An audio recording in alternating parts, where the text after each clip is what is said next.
Our next abstract data type that we're going to cover is the stack. The three operations that are allowed on a stack are push, pop, and top. And this makes it so that only the top element is accessible. And you often hear this called a last in, first out structure, LIFO. It makes it so that the last item in is the first one out of the stack. So the behavior of a stack is that you can push an entity onto the top of the stack and you can remove it from the top of the stack. You're also able to, with top, look at the top element but not remove it. And those are basically the only three things you can do with a stack. It also keeps track of its size, just like all abstract data types do. And the thing that's unique about the stack versus the dynamic array is that you can't access or see any of the elements that are underneath the top element. In the different languages, one thing that's nice is that they're all called stack. Sometimes there's different capitalizations, but it's a pretty universal name for this abstract data type. And you have to include the library file in C++ in order to use it. So the standard library file is the stack with the angle brackets. And then if you write your own version of a stack, you would just include the implementation file. I keep calling that an implementation file. It's just a header file at the top. So here is a little example of what it looks like. So a great analogy to use for the stack is a driveway, and specifically a driveway that only has one lane. So if you park a car in the driveway, the first car that goes in, so this blue car, is going to be all the way into the driveway closest to the house or the garage. And then if other cars get parked in the driveway, they go behind that first car. So this magenta car is getting parked behind the blue, and then the red is getting parked behind the magenta. So it leaves it so that the first car in is kind of stuck. It can't leave. The only way that it can leave is if the cars that have been parked behind it leave first. So this is just like a stack. The items that get placed first in the stack are not accessible until everything that was inserted after it leaves. So the red car has to leave, the magenta car has to leave, and then the blue car can get out. If another car comes in, so here the yellow car is coming in again, a white car comes in, those cars also get parked in front of the blue car, right? So a stack works the same. When you put something in at the back, if other things come, they also block it. So in order for the first element to leave, everything else has to be out. So how is a stack implemented? Again, just like I stressed with the dynamic arrays, it can be implemented in a lot of different ways. You can use a linked list, you can use a C array, you can use a deck, which is a double-ended queue, which we talked about in a couple other of lecture videos. One of the things that's really nice about a stack is this behavior is very specific, and it allows you to solve interesting problems without thinking about how it's done. But as you can imagine, if you start to think about how to implement it, you would have to make some choices, right? So let's say that we ended up choosing to implement using a C array under the hood. Well, if I was going to show what this looked like and how it was stored inside a C array under the implementation, one option that I would have is I'd have to decide, okay, well, do I place these, how do I place these elements in the order of the C array? I obviously have to pick a C array first that's some size, and then I'll have to control that. But then once I start inserting stuff into the stack, should I put it in order? So like 3, 7, 5, 2, 4. And then if I were to pop the fourth one off, would that mean that I go to the front or the back of the array under the implementation to be able to actually make that abstraction happen? These are the types of things you should start thinking about, but realizing that the whole beauty of the stack is that regardless of how it's implemented, it has this behavior. So what are some downsides to using a stack? it doesn't have random access, so that restricts it to a very small set of applications that we'll talk about. You can only get to the top and nothing else. You can't iterate through the stack or walk through the stack without destructing the whole stack, right? So if you want to iterate through the stack to make sure it's correct, to print it out, blah, blah, blah, if you want to do that, the only way is to pull everything off. So basically, if you want to print out a stack, you're going to have to copy it first, because it will destruct it. Or it's basically making a copy though. As a result, you also can't search stacks. So if you need your data to be searchable, a stack isn't the right approach. What are some benefits? Well, it's super useful, which is why it's one of our abstractions. There's lots of different problems that this model of the last in first out works really well. It's really fast. That's one of its biggest advantages. All of these operations, pop, push, and top, have O1 access, which we'll talk about next week, which means that it's constant. You can always access the element no matter how big the stack is in one operation. And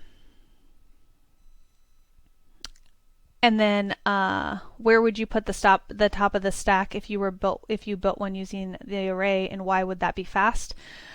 So I kind of talked about that in the last slide. So do you put the bottom or the top at the first index or the last index is the question. And you would want to think about that and design your implementation so it is as efficient as possible if you're using an array as the implementation of a stack.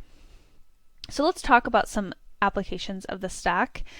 The first one is the stack. So we're talking about the stack that's actually in your computer to store all the memory that your program is using.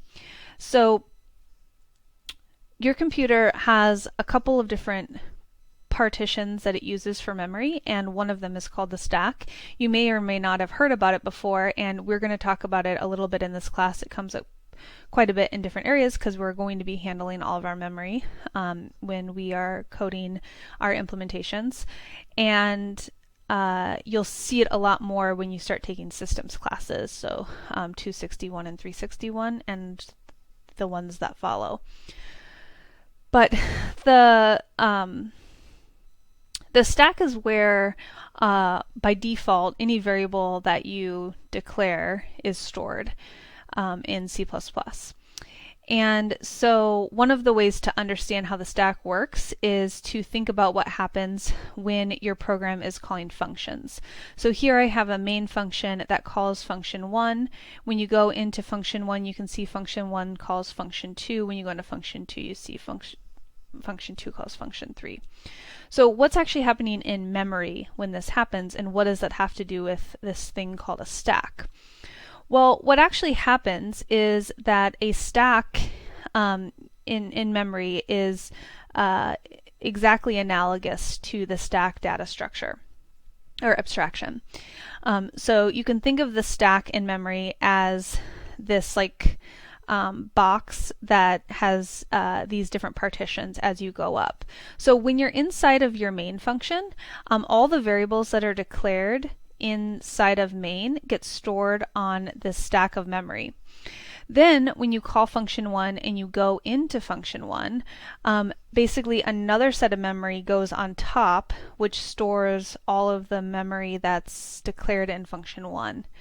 Then when you go into function 2, the same thing happens. A new stack, a new chunk of memory goes on top of the stack for function 2, and then same thing for function 3. So once you exit function 3 right here, so you called it here and then you exited it, what happens is this stack of memory gets destructed. So this whole thing goes away. And as you know, when you declare variables inside of a function, in most languages, but in C++, once you leave that function, all of that memory that you declared was local and is no longer accessible. And that's because of this stack. It's because once we go out of function 3 and we're now at the bottom of function 2, that memory is gone. It's destructed, and it allows the computer's memory to be used efficiently, and that's why scope of variables are so important. And then the same when you leave function 2, it gets destructed, and then when you leave function 1, it gets destructed. So if at any point one of these functions calls another function, so let's say that we're inside function 1 here, and we call another function like function 4 here, then it will just go on top of the stack again, and then once it leaves function 4, it will destruct again. So that's the idea of what the stack is doing in the computer, VStack, and how it's exactly analogous to the abstract data type that we use, and super useful. Other applications that you're all probably familiar with is the browser's back button. So here we're on the CS web page, and then when we go to Mimer, and then when we go to Piazza, the back button allows us to go back immediately to the last one that we visited. So a stack would be a perfect data structure to keep track of this, because we don't care necessarily, we don't care to have access to all of the pages that we've visited when we're live and using our browser. Instead, we just want to have fast access to the last page that we used. Obviously, other data structures are involved to keep track of your history and whatnot, but for the use of just the GUI of this browser interface, we only need fast access to the last one. The same thing happens with the undo. So the undo button is used in all sorts of software programs, although I think rarely are we actually using this button, just using Control Z, but it has the same functionality as the back. Oh, 2 is correct. Okay, so now we are going to look at our final application of the stack, which is something that is a little deeper into CS applications, but is super interesting, which is balancing parentheses. So as you all know, when you are writing code, the most IDEs are able to most compilers are able to notify you when you have an unbalanced parentheses statement. And the way that they're able to do that is they're able to make sure that the parentheses match. And so stacks are really useful in determining if parentheses match, because if you were to try to take this statement and try to see if the parentheses matched without a stack, the algorithm would be pretty complicated. But I'm going to show you how you do it with a stack, and you're going to see that it's this really beautiful and clean algorithm that would be not possible to implement with any other abstraction. So if we just walk through our string that holds our command that we're trying to execute, all we're going to do is, as soon as we get to an open parentheses, we're going to put it on the stack. Then basically immediately once we find a matching closed parentheses, we just take it off the stack. So again, once we find a parentheses, we add it to the stack, an open parentheses, and every time we find an open parentheses, it gets added to the stack. So now we're going to have 2 added to the stack, now we're going to have 3, and now we're going to have 4. So now we have 4 open parentheses added to the stack.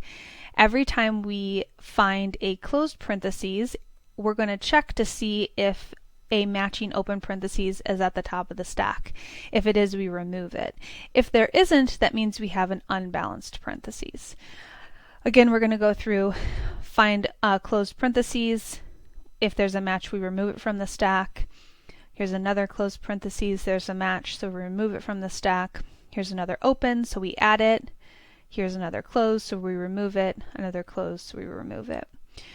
So this type of algorithm would be very hard to implement with any other abstraction, but it's really easy with the stack. So let's look at one where it isn't balanced. So here we found an open, we add it. We found another open, we add it. But here you'll see we found a closed, but it doesn't match. So it's the wrong type of parentheses, so we have an unbalanced set of characters. Here is another unbalanced. We add 1, we add the second, And now we've reached the end and we still have something in our stack, which means that we also don't have a balanced parentheses. So one more example here, we have just a closed parentheses on a line. Since there's nothing on the stack to match this, that's another indication that we have an unbalanced parentheses. So basically, anytime there isn't a match on the stack or anytime there's anything left in the stack, the algorithm tells us that we have an unbalanced set. There's so many other applications of stacks. As you can see with the parentheses example, there's all sorts of things that come up with in compilers and natural language processing. So some classes that you'll learn more about that in is 473 and 421. But the other place that you see stacks come up a lot is in other algorithms, particularly graph algorithms. These types of abstract data types that we're talking about come up all the time in algorithms that are pretty complex, and they make the algorithms easier to solve. That's it for this video. Thanks so much.